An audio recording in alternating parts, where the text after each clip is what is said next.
नमस्कार, मैं प्रियंका @प्रियंका ऑफिशियल 012 आवाज हमारी। मेरे YouTube चैनल से जुड़ने के लिए नीचे दिए गए सब्सक्राइब बटन को जरूर दबाएं, बेल आइकॉन को दबाना ना भूलें। वीडियो पसंद आए तो लाइक का बटन जरूर दबाएं। आज का मुद्दा महिला आरक्षण बिल। जी हाँ, महिलाएं यानी कि 50% वोट बैंक। इस वोट बैंक को लुभाने के लिए सारी पार्टियां कोशिश करती हैं। सारी राजनीतिक पार्टी ने बड़े बड़े स्लोगन्स भी दिए हैं। अक्सर नुक्कड़ पर आपको बड़े बड़े होर्डिंग्स पर बीजेपी के स्लोगन्स और कांग्रेस पार्टी के स्लोगन्स आपको दिख जाएंगे। बीजेपी ने कई स्लोगन्स दिए, जैसे कि महिला सम्मान में, बीजेपी मैदान में, बेटी बचाओ बेटी पढ़ाओ। कांग्रेस भी कहाँ पीछे हटने वाली थी, कांग्रेस ने भी दिया, लड़की हूं लड़ सकती हूं। और इससे भी बढ़कर के इस बार एमसीडी चुनाव में आम आदमी पार्टी ने तो कमाल ही कर दिया। उसने अपने नगर निगम जो एमसीडी के चुनाव थे उसके अंदर 50% से ज्यादा आरक्षण देकर के महिलाओं को टिकट दिए और जीत भी हासिल की। लेकिन क्या आप जानते हैं, ये जो इतनी महिला आरक्षण बिल पर राजनीति हो रही है, भारत जोड़ो यात्रा में लगातार कांग्रेस पार्टी इसको उठा रही है, अलग अलग प्लेटफॉर्म्स पे महिला आरक्षण बिल के बारे में बात की जा रही है। आपको पता है महिला आरक्षण बिल का इतिहास क्या है? पहले हम आपको महिला आरक्षण बिल का इतिहास बताते हैं। महिला आरक्षण बिल, सबसे पहले हमारी प्रथम महिला प्रधानमंत्री श्रीमती इंदिरा गांधी 1975 में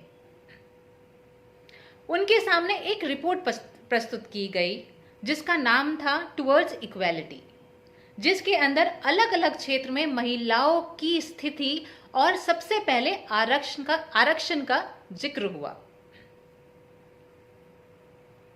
हालांकि उस समय के नेता इसका विरोध कर रहे थे और कई महिला नेता ने भी ये बोला कि हमें अपने बलबूते पर राजनीति में आना है, ना कि आरक्षण के बलबूते पर। उसके बाद हमारे पूर्व प्रधानमंत्री श्री राजीव गांधी जी ने सबसे पहले 1980 में इसको राज्यसभा में पारित करने के लिए पंचायत और नगर निकाय चुनाव में 1/3% आरक्षण महिलाओं को दिया जाए, इसको पारित करने के लिए उन्होंने राज्यसभा में इसको पेश किया। हालांकि विफलता हासिल हुई, लेकिन उसके बाद फिर 12 सितंबर 1996 में एचडी देवेगौड़ा जी की गठबंधन सरकार थी।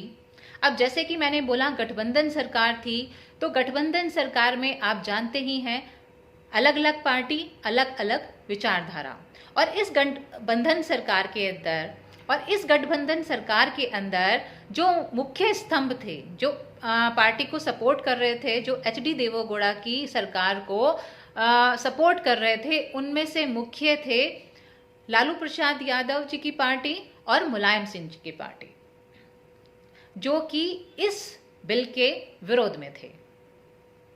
उसके बाद 1997 में इसको दोबारा से पेश किया गया राज्यसभा में पारित करने के लिए, और उसमें शरद यादव जी ने तो एक ऐसी टिप्पणी दे दी जो बिल्कुल ही महिला विरोधी थी। उन्होंने कहा, परकटी महिलाएं क्या समझेंगी हमारी महिलाओं को और उनके बारे में। उसके बाद 1998 में वाजपेयी जी की सरकार आई, उन्होंने दोबारा से इसको पारित करने के लिए राज्यसभा में भेजा, लेकिन फिर से विफलता हासिल हुई। 1999 में फिर से एनडीए की सरकार आई और उसके बाद फिर से इसको पारित करने के लिए राज्यसभा में भेजा गया और पहले की तरह फिर से विफलता हासिल हुई। 2003 में फिर से कोशिश की गई और फिर से विफलता हाथ लगी एनडीए सरकार की। आखिरकार 2010 में ये महिला आरक्षण बिल पारित हुआ, जब सोनिया गांधी जी ने ये आदेश दिए कि ये राज्यसभा में पारित होना ही चाहिए। तो इस तरह से महिला आरक्षण बिल, जो पंचायत और नगर निकाय चुनाव के लिए 1/3% की मांग कर रहा था, वो पारित किया गया। और ये बताना भी महत्वपूर्ण है कि 2010 में महिला आरक्षण बिल को पारित कराने के लिए पहली बार, जी हाँ पहली बार, मार्शल लॉ लगाया गया। हालांकि पुरानी जितनी भी राजनीतिक पार्टियां जो कोशिश कर रही थी इसको पारित कराने के लिए, वो भी मार्शल लॉ लगा सकती थी, लेकिन उन्होंने नहीं लगाया। 2010 में सोनिया गांधी जी के आदेश पर यह मार्शल लॉ लगाया गया और इस बिल को, इस महिला आरक्षण बिल को पारित राज्यसभा में कराया गया। अब कांग्रेस पार्टी अलग अलग प्लेटफॉर्म से महिला आरक्षण बिल को मुद्दा बना रही है और लगातार बोल रही है कि राज्यसभा में पहले से ही पारित हो चुका है, अब लोकसभा में भी बीजेपी बहुमत की सरकार है, वो इसको पारित करे, जिससे कि 33% आरक्षण महिलाओं को लोकसभा, विधानसभा, राज्यसभा तीनों में मिल सके और महिलाओं को नेतृत्व करने का मौका मिल सके।